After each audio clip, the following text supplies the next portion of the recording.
자, 그럼 바로 한번 여쭤볼게요. 여러분은 보통 몇 살부터 노인이라고 생각하세요? 막상 대답하려니 좀 애매하죠? 근데 재밌는 건 우리 법에는 아주 명확한 답이 있다는 거예요.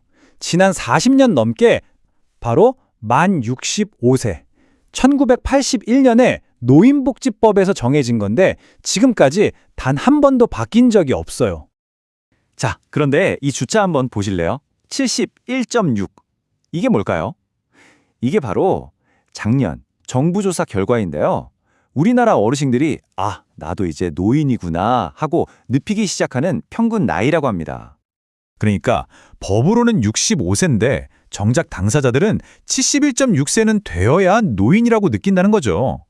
이 차이, 이 간극이 지금 우리 사회를 정말 뜨겁게 달구고 있는 논쟁의 핵심입니다. 첫 번째, 왜 하필 지금일까요? 그건 바로 지금 대한민국이 정말 중대한 기로에 서 있기 때문입니다. 우리나라가요, 진짜 말 그대로 한 번도 가보지 않은 길로 접어들고 있어요. 생각해보세요. 인구의 거의 절반이 노인이 되는 사회. 이게 정말 현실로 다가오고 있다는 거죠. 이 모든 변화의 핵심, 바로 여기에 있습니다. 처음 노인은 65세라고 정했던 1981년.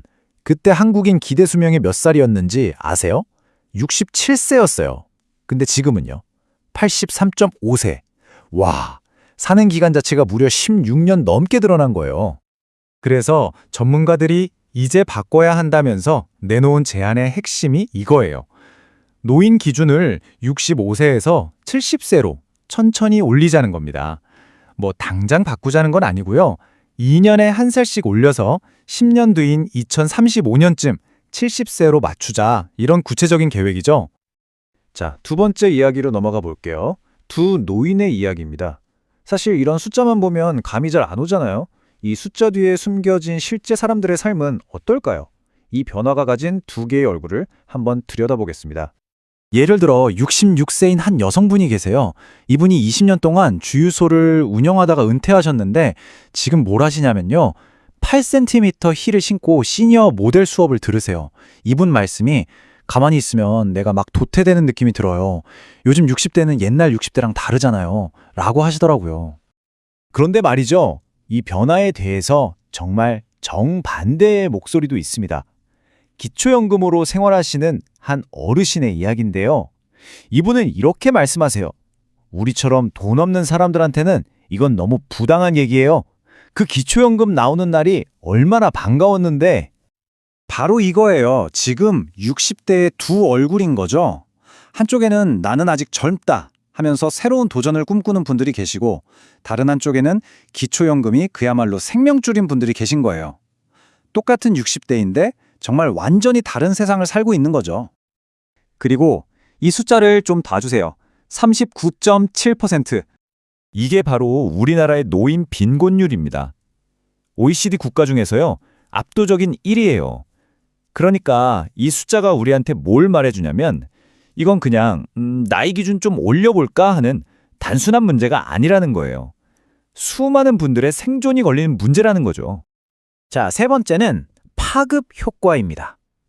노인 기준 나이, 이 숫자 하나 바꾸는 게 뭐 그리 대수냐 싶을 수도 있지만 이게 사실 우리 사회 전체에 엄청난 도미노 효과를 일으키거든요. 한번 따라가 볼까요? 보세요.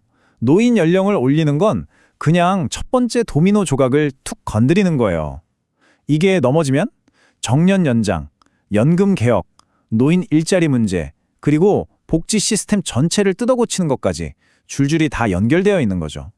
그래서 전문가들이 계속 강조하는 게 있어요. 이거 하나만 덜렁 바꿀 순 없다. 반드시 패키지로 같이 가야 하는 개혁들이 있다는 겁니다. 예를 들면 국민연금 내는 나이를 59세 위로 늘린다거나, 기업들이 노인 일자리를 더 만들게 하고, 또 나이 말고 진짜 건강 상태에 따라 의료 혜택을 주도록 바꾸고, 그리고 무엇보다 이 바뀌는 과정에서 힘든 분들을 위한 튼튼한 안전망을 만들어야 한다는 거죠. 자, 그럼 마지막으로 이 모든 논의가 결국 우리에게 남기는 숙제는 뭘까요? 한 어르신이 하신 이 말씀이 참 마음에 와닿더라고요. 우리 세대는 자식한테 기댈 수가 없어요. 우리가 알아서 헤쳐나가야 하는 세대예요. 맞아요. 이제 자식한테 기댄다는 건 옛날 얘기가 됐죠. 그렇기 때문에 사회 시스템의 역할이 그 어느 때보다 중요해진 겁니다. 그리고 이건 정말 강력한 경고입니다. 이대로 가면 2050년에는요, 일하는 사람 한 명이 은퇴한 사람 한 명을 먹여 살려야 하는 말 그대로 1대1 부양 시대가 올 수도 있대요. 지금 시스템을 바꾸지 않으면 이 모든 부담이 누구에게 갈까요? 고스란히 우리 다음 세대, 우리 아이들의 몫이 되는 거죠. 그러니까 결국 이건 단순히 숫자 하나 바꾸는 문제가 아닌 거예요. 훨씬 더 길어진 우리의 삶을 위해서 사회 전체가 새로운 약속, 새로운 계약을 만들어가는 과정이라고 봐야 합니다. 분명한 건 우리의 삶이 정말 길어졌다는 사실입니다. 그렇다면 질문은 이거겠죠.